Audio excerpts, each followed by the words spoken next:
Here's how a technology company 4 times their organic traffic in just 9 months.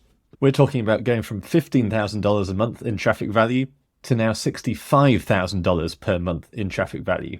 So just to reframe for those who aren't aware, it's so easy to look at traffic as a vanity metric.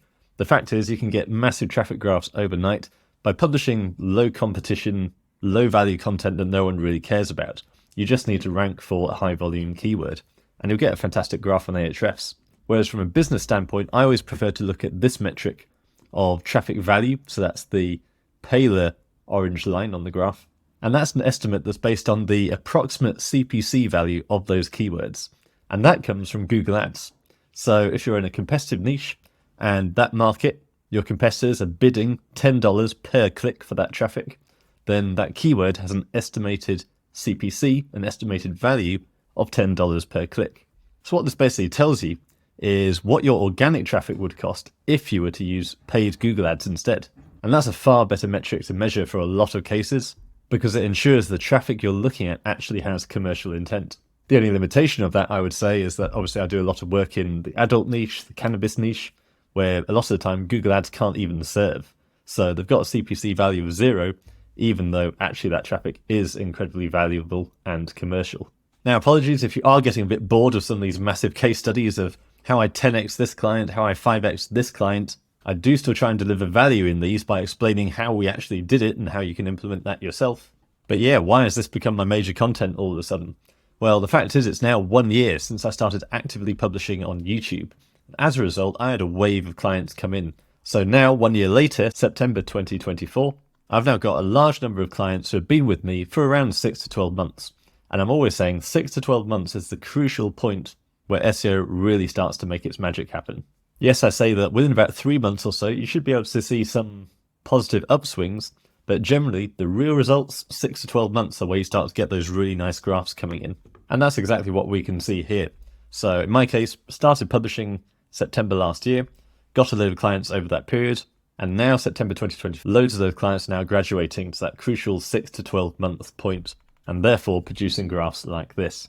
In this case, the client joined in January, so roughly around here. So we can see steady growth before that. They were doing a good job already, but then we compounded that massively to this exponential growth chart.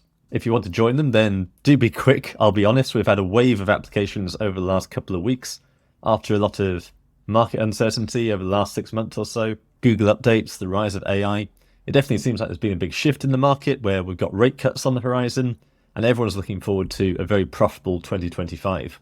I've been to several events lately for investors, startup founders, largely around mergers and acquisitions, and they've all said the same thing, that the last 2 years have been incredibly rough for business, but we're definitely past the peak now, the worst is over, and they're expecting a huge return to the market. Much more free cash, much more liquidity, so a chance to really take action and grow. So that's been reflecting in my applications.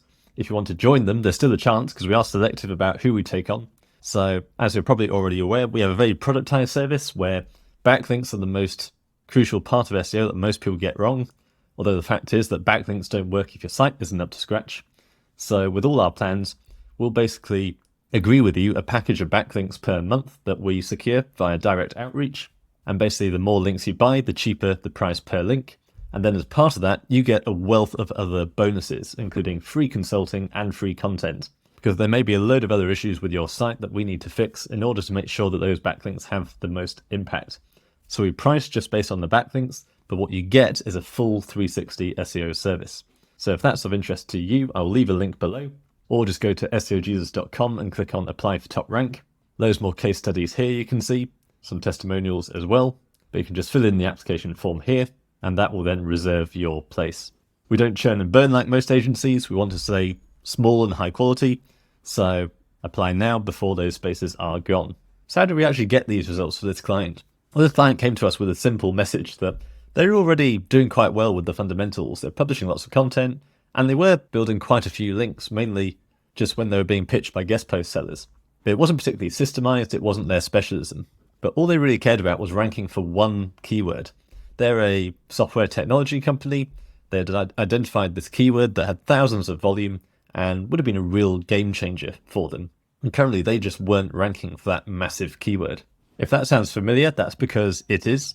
The other day I shared this case study of an e-commerce client where, yes, in an ideal world, they would love to have ranked this 286,000 searches a month keyword that was just a broad product category for their consumer brand. And we always said, yes, we'd love for that to happen long term. For now, we'll just focus on your core niches, which are much less competitive. But sure enough, end of August, they rocketed up to the bottom of page 1 for this main category keyword. It took a year of trying, and like I say, our core goal was just the smaller, longer tail niches. But by doing that and having that time factor to compound everything, meant they earned the right to rank for this massive keyword. So with this client, the general strategy was mostly just formalizing what they were already doing. So rather than building links quite haphazardly, we used our tried and trusted processes we use with all our clients and built an actual outreach plan, all based on our screening checks to make sure that every link we build has that power. Loads of people will see a DR50 website, but they don't realize that that DR50 has been manipulated and it's actually more like a DR20. Meanwhile, it's linking out to hundreds of thousands of websites, and therefore the power from that link is really small. So you could build 100 links like that thinking you're doing it right, and yet you're missing out on some of these crucial details. Whereas what we aim to do, even though we aim for a volume of links, each one of those links has got that power in it. And that's because we hand audit every website by hand. So part of the key here was really link velocity. When you're building links, not only do you just want to get your overall authority up, but Google wants to see you getting more and more links over time. Because let's face it, if you get more traffic, then you should be getting more links. In theory, your link building should constantly increase over time as your website gets more and more traction, more and more attention. So link velocity is actually a ranking factor that a lot of people really don't pay that much attention to. But also, because this niche was so competitive, we knew that we needed to get some extra power out of each one of those links. So we included some tiered link building, where basically we build backlinks to the backlinks we're building. Because they say that Google ranks pages rather than websites. So if you're getting a link from a page, that it comes down largely to the power of that page. Now, the power of that page is largely going to come from the overall website it's on, because it's going to inherit some of that page rank from, for instance, the home page. But generally speaking, a link from an inner page does tend to be relatively weak, but you can improve its power by building links to that actual page. So you've got other pages linking to this page that then links to you, and you're therefore funneling all of that power and authority to your site, and doing that on repeat for all your links that you're building. Now, generally, when we're evaluating those links for quality, we do actually want to try and prioritize pages that are actually getting some traffic from search, but we can also add a bit more fuel to that fire using CTR manipulation, where we basically use a robot using rotating 4G proxies that looks like an actual user in the relevant location who can then click and visit that guest post and then actually click on the backlink to go through to the client's website, and therefore just giving a little extra power and authenticity to that link. And when I say guest post, I've said this on my videos a number of times, write your guest posts using a correlational tool like Surfer, because if you can include those entities and make it a decent post that's actually going to rank, then you're going to get more traffic and rankings on that post and therefore make the link much more powerful. And I always say if you're going to go to that extent, then you also might as well make sure it looks like an actual editorial article by a journalist. So rather than writing some sort of nonsense around 5 tips to achieve X, just write a feature about your client saying this client is dominating the space on X. They are the best solution for this problem, assuming that you're targeting the keyword of best solution for that problem. And that fulfills a Google ranking criteria known as reputation research, where Google's manual quality raters are actually meant to search and do research about a brand to find out basically what the internet has said about it, whether that's in reviews, articles, or elsewhere. So you want to build this big digital footprint that's full of positive news about your brand. So link building now is not just about PageRank and the power of the link, it's much more about broader traditional PR. So if you're doing this link building just for the power of the link, then you might as well fulfill all these other criteria as well. You might even find that humans start landing on those articles and getting sold how good this company is and then clicking through and buying. I've definitely had clients where these guest articles we've written are ranking on page 1 just underneath the client, so they're able to start dominating a particular keyword on search. But of course, it's not all about links. The vast majority of clients I work with, like I say, they'll come to me for links, but the fact is they've got underlying content issues that they're not even aware of. So we tend to perform a content gap analysis to work out Have they missed key factors of information, key keywords that they should be covering on the website? While I'm not the biggest fan of topical authority and writing thousands of articles on irrelevant keywords that don't actually contribute to your funnel and don't have any transactional intent about them, I do fully support that Google's much more likely to rank a 50 to 100 page website that comprehensively covers a topic rather than a website that has only got one page on the topic. So definitely do your keyword research and make sure you're covering that whole funnel. Even on your page, you can typically benefit from talking about products by saying what it is, how it works, why it works, how much it is, all these kinds of knowledge graph related queries where basically Google the machine has got to be able to break down your article into answering all these key data points about a particular product. Some people go down the rabbit hole of RTF triples or semantic triples where it sounds a little technical, but the fundamental thing is you just want to make sure your language is tailored in a way that makes it easy for Google to access and index. So that can be as simple as Stuart Vickers is the best SEO in the world. The best SEO in the world is Stuart Vickers. That's a simplification of what you might have heard about objects and subjects and predicates. The fact is now with so much AI assistance, it becomes much easier to actually follow these kinds of writing styles without having to master them yourself. But to get back to this client in particular, some of the biggest wins were actually just found in old content where, let's face it, when you're starting a brand and you're publishing all these blog posts, it's easy to get carried away. You're just throwing stuff at the wall, hoping that some of it is going to actually get traction. And then 6 months, a year down the line, you've probably forgotten about a lot of that content. Now, a lot of that will actually be ranking for queries. And what we've found with a lot of clients is actually, if we go back and look at these ranking pages, we then find that with a few tweaks, you've probably already been ranking for quite a low volume search term. But with a few tweaks, we can actually make that article much more relevant to a much higher volume search term. Now, in the meantime, you've improved your backlink profile, so you have more authority, and that article has got some age. And I keep saying that age is a massive ranking factor with Google. The average position 1 result is 2 to 3 years old. So that's why I really encourage this iterative approach of get all your content out there quickly as you can, and it doesn't have to be perfect.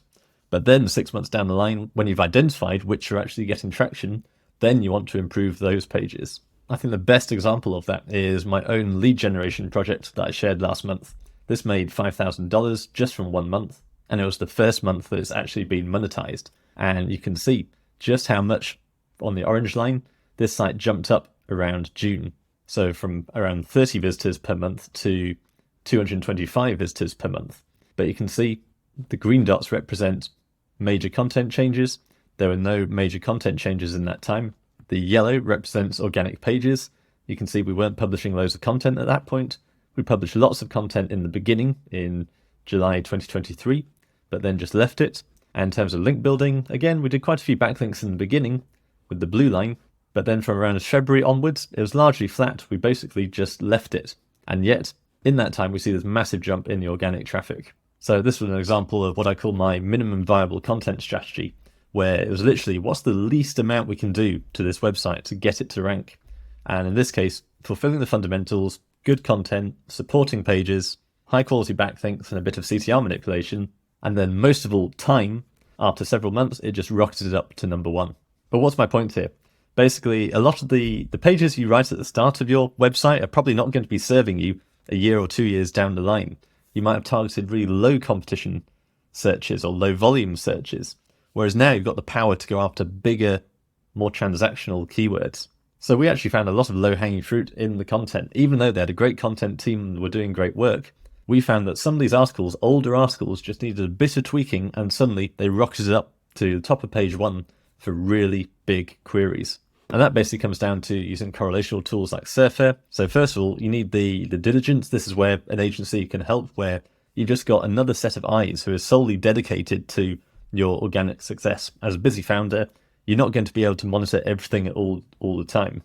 Whereas with a service provider, of course, it's not just about fulfillment and delivery, it's also about responsibility. So in this case, my team were checking through the older content and keeping an eye on it and realized there was lots of scope here to revamp and renovate that content. Very commonly, I find a lot of these websites have got content that was written a few years ago before these correlational tools were particularly big. And so often they were using a lot of the old methodologies of write 500 to 1,000 words and use the keyword a few times, basically just using a tool like Yoast or Rank Math. Perfectly good tools, but now you can be a lot more cutting edge with this kind of research. So these days it's much more common to get these results that require you to write 3,500 to 4,000 words of content. Generally, I find 2,000 to 3,000 words of content tends to be the standard. So that's the majority of the recipe of success for this client. So getting much more strategic with link building. They're already doing a good job, but we took it to the next level. So higher quality links at velocity, plus with additional work like tiered backlinks and CTR manipulation. Improving old content, both revamping old pages, but also identifying topical gaps where the supporting content just wasn't there. And then, as I say, arguably, most importantly of all, it does start with action, but then you've got to consistently carry out that action. And that's how you get these really nice exponential growth charts over 6 months to a year. And the great thing about this chart is, like my most successful clients, you can see all these lines go up at the same time. Content is still being published, referring domains are still being, so backlinks are still being built, and therefore traffic and traffic value are increasing in line with that, and indeed outpacing that growth as well. So in a couple of months, traffic value and traffic could well be up here somewhere if it follows this growth pattern. And as you can see, we've had quite an uncertain summer, but SEO is very much alive in this case. This brand would have to spend a conservative estimate of $65,000 per month to get this kind of traffic via paid Google ads. And what I keep warning people is SEO improves over time. So all of this is going to continue to compound and improve over the next few years. Like I say, all aiming towards that average position 1 result of 2 to 3 years old. So all the content that's been published in this time is just going to keep increasing and increasing. Whereas this Google ad cost, if you look over the last few years at Google ads, they typically go up by something like 10% a year, well above inflation.